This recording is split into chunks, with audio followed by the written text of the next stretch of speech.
comes to those two relationships? Do you like the relationship that the writers made, or do you like what is now a fan shipping of Zuko and Zutara?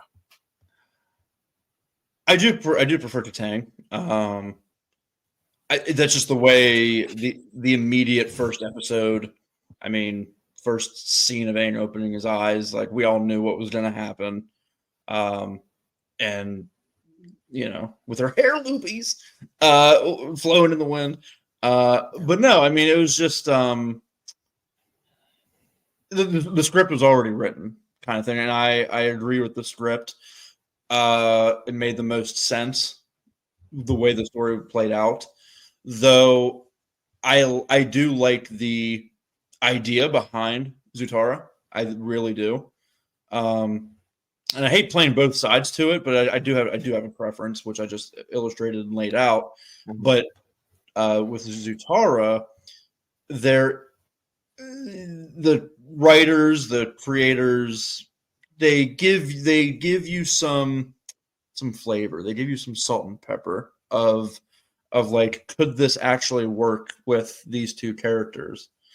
And I can see it working if that's the route that they wanted to go with. If they like had this like big teen drama, like season 4 or like season 3, whatever they would do with extra episodes, I can totally see like Aang hating Zuko. Yeah, he joins the group, but like he falls in love with Katara, and it's like, oh no, like it's like I hate the you. Dynamic, now. Yeah, that group dynamic would have been very awkward, right? Different, right? Would have been different, yeah, right. And so I can see like if they wanted to go that route, like it would have made sense by what they already showed us from like the Boss Aang Say stuff, the Southern Raiders. So I can definitely see that type of relationship happening for sure. Well, I like what they did because kind of to repeat what you said, I feel like from the beginning of the series, it came full circle, and we saw crumbles of the breadcrumbs, kind of in especially like season 1, season 2, from the fortune teller episode, Cave of Two Lovers, multiple times where Katara felt like Aang did something that she really liked and they gave him a kiss on the cheek. I feel like all that would have been not wasted, but it would have been wasted if they were just like, you know what, left turn here. We're going to have Zuko, who just joins the group, in episode, season 3, episode 10, 12, whatever it was. And now you just have this like forced relationship. Mr. Steelio Girl. yeah.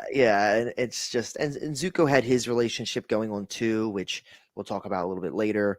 It just would have felt forced.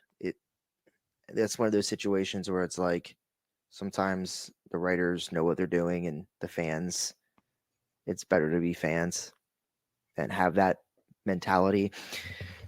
I also looked at Zuko as like, I look at Katara and Zuko's relationship as like Katara's the sister he never had kind of thing. Like it was always a sister brother rivalry for him where he couldn't look at his sister. He couldn't have a good conversation with his sister. It was more of his sister was trying to manipulate him.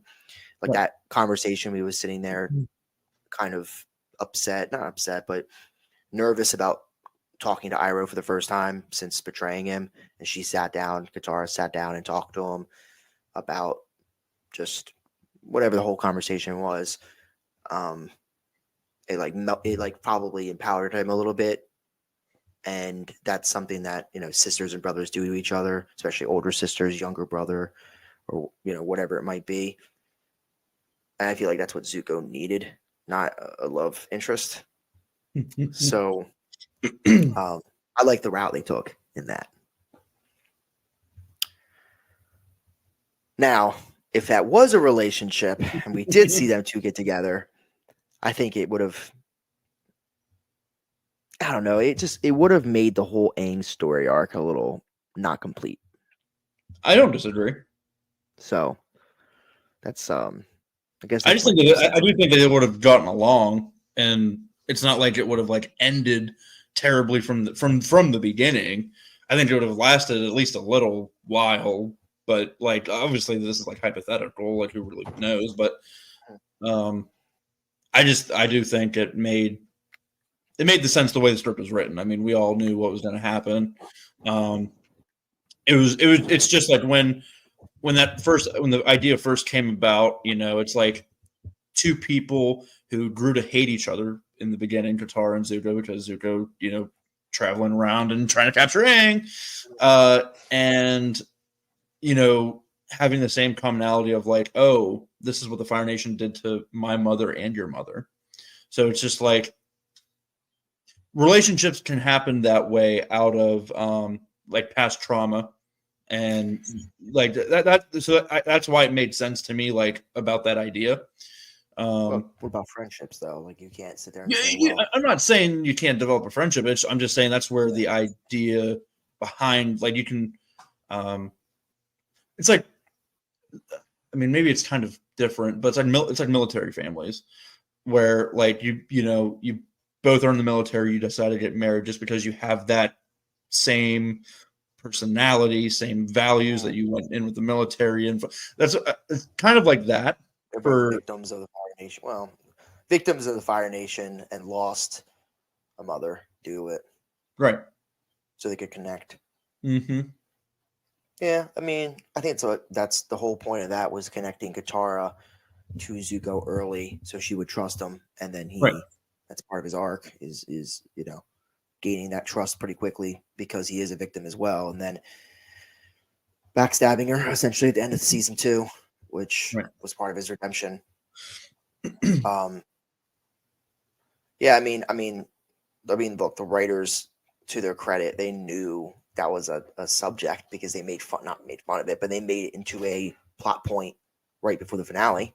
Mm-hmm. And I say this with core. We talk about this in our core review, which will be coming out around when this video comes out. The one thing I did not like about season 1 and even season 2 was the love triangle.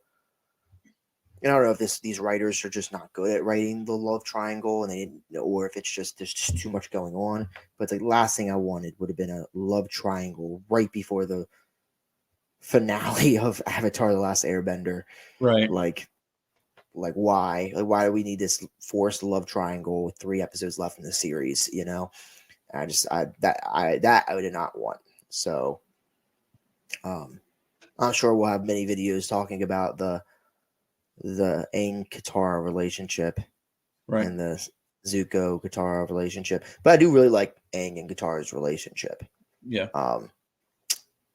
And it was always like her that was able to comfort him, either if it was Avatar State stuff or if it was losing Appa. I mean, we saw very early on her being able to control him in a way that no one else, like just talking to him. And I think it was episode 3 when he went into the Avatar State, and then her reaching out and talking to him calmed him down. We saw that happen again in the desert episode. And so something that she was able to do, comfort him. And then I think as season 2, but maybe season 3 came around, that feeling became a little bit more neutral as well. Right. So anything else about that relationship, or we jump into the next? Because we got a bunch of them. I guess what was your favorite?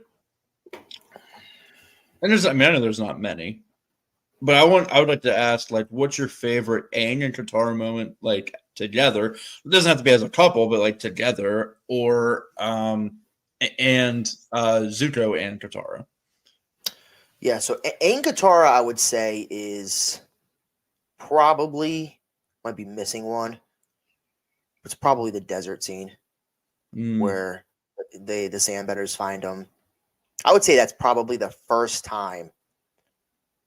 I would say that's the first time I could see myself.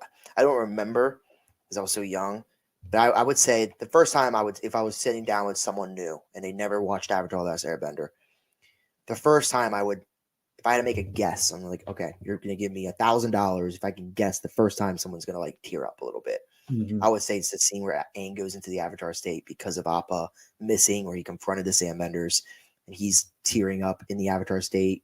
Sand everywhere, everyone's running away from it, and Katara sticks there and stays, grabs his arm and comforts him. That's probably the first. That's probably the first time I would think that like someone would get the chills and tear up a little bit. That's probably my favorite scene with them two. Good. Favorite scene with Katara and Zuko is when they're both locked up together, and it's the first time you really see them two connect. Where she's crying because of her mother, and he says something along the lines of, paraphrasing, but something along the lines of like, I lost my mother too. That's something we have in common. When she says, I lost my mother to the Fire Nation. That's a good scene with them too. So now here's a little bit of a switch up. What's your favorite Zuko versus Katara moment? Because they do fight multiple times. It's definitely the North Pole. The first time they fight? Yeah. Well, it's the first. I mean, because you get a real fight, it'd be the North Pole. Because you get the finale. The finale of season 2, they fight too. Yeah, but no, it's the first one, the North Pole, where you rise with the moon, I rise with the sun. I mean, it's that one for me. I thought you changed. I did change. Yeah, it's been great. Yeah, they have some great scenes.